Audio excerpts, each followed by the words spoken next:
To start things off today, I want you to tell me down in the comments, what's the weirdest movie you've ever seen? Now keep in mind, I don't necessarily mean like Lynchian or surrealist, I mean, what is the movie that you simply cannot believe was made?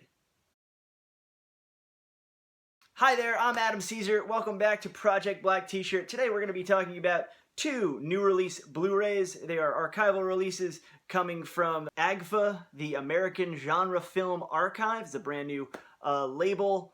One of them is put out in conjunction with Something Weird Video, and we're going to talk about weird movies, movies that are rare, and the culture around cult films. These are both brand new. This one came out last month, this one came out just this month, I believe, and we're going to talk about them in the order they were released. But as always, going to have a book recommendation for you at the end, and this book recommendation is kind of a little bit more topical than usual, so stick around for that. Alright, 1971's The Zodiac Killer. This is the one that AGFA released in conjunction with their deal with Something Weird Video. For those of you unfamiliar with Something Weird Video, it was a video label. Put out these incredible movies, these incredible oddities. They did and do trailer compilations and old industrial films and sexploitation and exploitation and all these weirdo curiosities. They usually did double features and packed everything with extras and trailers, and every little nook and cranny of either VHS or DVD and eventually Blu-ray was kind of crammed with extras and extra little bits and extra little weird ephemera. I personally got into Something Weird Video kind of the dawn of their deal with Image when they were putting out double features and on DVD. So I would go to Tower Record, back when there was a Tower Records on Long Island, and I would get these weirdo double features, and I loved them. It was like, this was like middle school or early high school, because I was just getting into like cult or trash or exploitation film, and I just had no idea. And they didn't give you all that much context, or I wasn't really looking for all that much context when I was watching these things. So I would just kind of grab things at random from Tower Records, and later Borders Books, if we remember them. They did this like big deal with the Something Weird Image double features, and they kind of, all Borders for like a couple months there, like had every Something Weird title, and you could go in and pick them out. And they were even like doing deals where they had like a Borders exclusive like compilation that you got. I remember that. A title that I never picked up that was available was The Zodiac Killer. I guess to a high school Adam, it just sounded dry. It sounded like it was going to be some kind of police procedural, some kind of based on a true story kind of thing, and I was like, that doesn't sound very Something Weird like, so I skipped over it.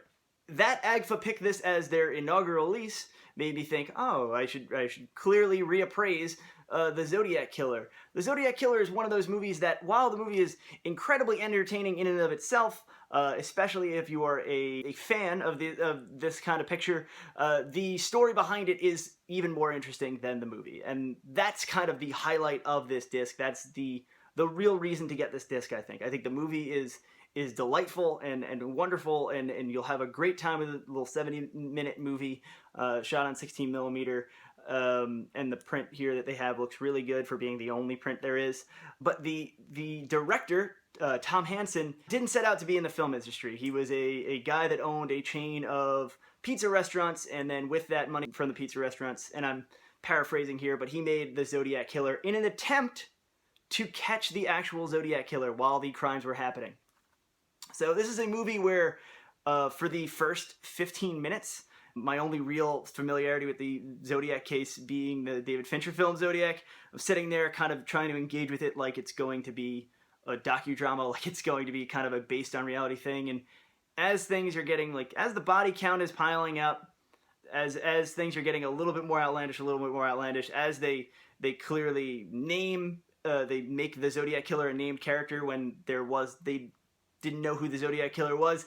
I was like, wait a second, we're getting further away from the actual case and more into Something Weird territory, which culminates in a almost slapstick ending in a hospital where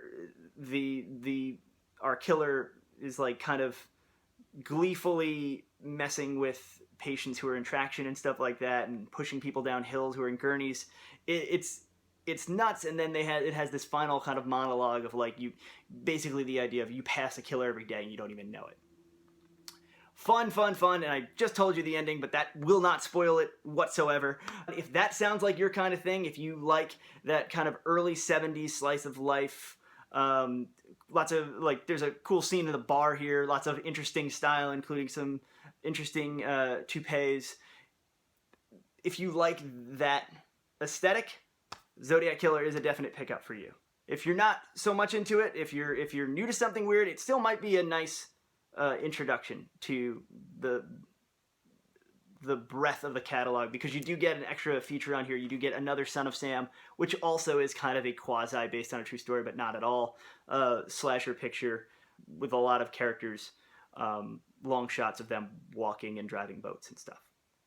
So that's the Zodiac Killer, but get it for the features, because the commentary starts off with the guys from AGFA kind of explaining what their ethos is going to be as they release more and more titles, and it's really, really interesting. And then the commentary with Tom Hansen, the director, where he talks about trying to catch the Zodiac Killer and how he thinks he actually did catch the Zodiac Killer, is crazy and great and charming and fun, and makes you appreciate the movie all that much more. My favorite of these two releases, these two inaugural releases, is Effects. This is a movie that I didn't really know much about, other than the fact that I know it had a previous DVD release, and I know that it was Synapse Films, and I kind of recognized the cover from that. This is a new cover, but I recognized that cover, and I was like, oh, I've seen that on the shelf before, but I never really thought to take it down and look at it. A little bit of a bummer note, it is intrinsically linked to Pittsburgh and George Romero and his influence on the filmmakers and film community in Pittsburgh. So it is in the wake of Romero's death recently. It is a little bit bittersweet, and he does show up on one of the special features here, which is an hour-long documentary about the making of the film. The film itself, where I think the Zodiac Killer, you need to have appreciate a certain kind of aesthetic, appreciate a certain kind of movie to enjoy it. Effects, if you like horror films at all, especially if you like kind of early meta horror films like Targets. Targets, I think, would be a really good movie to compare Effects to, even though they're working on very different levels and working at very different, coming from very different angles. Effects is a movie that really, honestly, kind of blew me away as far as a discovery, and as far as I'm very interested that, like, my buddies that I talk about film with, I was like, oh, what's this new one coming out? They hadn't seen it either. They didn't seem all that much interested, but I'm telling you guys, you got to get interested, because this is an awesome movie, awesome little movie. The premise is our protagonist is a special effects guy on a low budget film shooting outside of Pittsburgh in the Pennsylvania area. You have scenes that you're not even sure if they're part of the film, and then you break away, the director yells cut, and you do that old bit where you watch them being filmed. It's kind of not really a Hollywood satire, but then it starts to reveal itself as the director shows his crew like a snuff movie, and they're all kind of coked up, and people seem to be keeping secrets from each other, and some people seem to know information and other people don't. It's a really nice little clockwork thriller. With the name Effects, with the cover, and with the people involved, the fact that it's Tom Savini, Joe Pilato, the fact that it's John Harrison, all these people that are associated with Romero and associated with special effects and gore, I was thinking it was going to kind of be, an excuse to do gore or excuse to show gore. It's not. That's not kind of a part of the film at all. So if you're looking for that, you're going to be a little disappointed. But it takes that idea of what you see in film, and like on-screen violence versus real-life violence, and replicating violence. Would you even know if a filmmaker decided to kill someone on set and just show it to you? Like, maybe you wouldn't, maybe audiences wouldn't, and maybe audiences would like it more. Just a awesome movie that I'm so glad I got to discover through this, and I feel like I wouldn't have really discovered if it weren't like the launch of a new line, because I always like to try out if there's, with like the Garage House and Vinegar Syndrome and all these different and Code Red and all these different labels. If there's gonna be like a new label, I want to see what they're up to, see what they're gonna put out. So I just kind of blind bought the first two of these and was pleasantly surprised. I really like what they're doing. I really like the idea of it. If you're like a casual fan and you're not big into collecting and you're not big into buying Blu-rays, if you were only gonna get one, I'd say get Effects. it's try it out, and if you like it, you know, and trust their kind of editorial aesthetic, maybe check out the other stuff. But for the casual fan, Effects is still one to check out. You may find it a little slow, you may find it a little harder to get into, but like, have patience, watch it. It's a lot of stuff that's in later films and a lot of stuff that's in very modern films. I feel like kind of gets its start in these nascent ideas show up in Effects in some weird way. Just like the other one, lots of good stuff. There's a commentary track. I think a lot of the stuff they ported over from the Synapse disc. There are short films from these guys, not necessarily genre films, but interesting to see, especially after you've watched the documentary. As far as the book recommendation this week, we just talked a little bit about the passing of Romero, and I was out the other night with my buddy Scott. We went out to eat. We went to get drinks. Scott Cole, the author of Slices. We went out to get drinks, and we started talking about Tobe Hooper, since the news had just broken that he'd passed. And we talked about our favorite Hooper films and what we like about his pictures. And Scott had mentioned that a couple months ago he read Gunnar Hansen's book, Chainsaw Confidential. It's a kind of tell-all nonfiction account of how Tobe Hooper and the rest of the crew made the Texas Chainsaw Massacre. Gunnar Hansen, of course, plays Leatherface in that film. And I kind of went in being like, yeah, I've read a lot of nonfiction. I read, Jason Seineman's Shock Value and all these books that kind of deal with the impact of Texas Chainsaw. So I wasn't exactly thinking that I was going to learn something new, but I'm not even all the way through it, and I don't usually recommend books that I'm not all the way through yet, but I'm far enough through it that I'm thinking, and it's good enough that it's definitely a recommendation.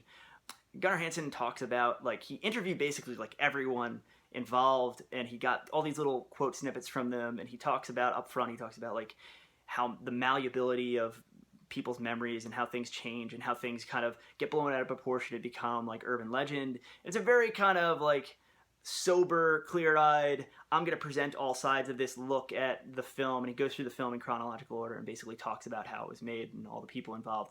It's incredibly entertaining. It's incredibly insightful.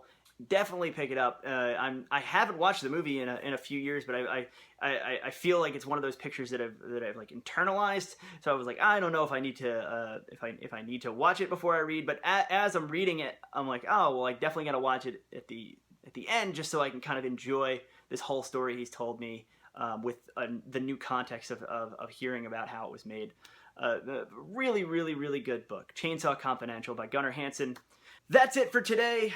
If you like the kind of stuff we've talked about, if you like the minutiae of horror and you like the kind of deeper cuts and you enjoy deconstructing the genre and talking about the genre in interesting and fun ways, then you'll probably like my books. I won't talk about them anymore. I'll put the links in the description. If you join my newsletter, I send you out a couple short stories and a novel sample, and you can see what it's all about and try before you buy.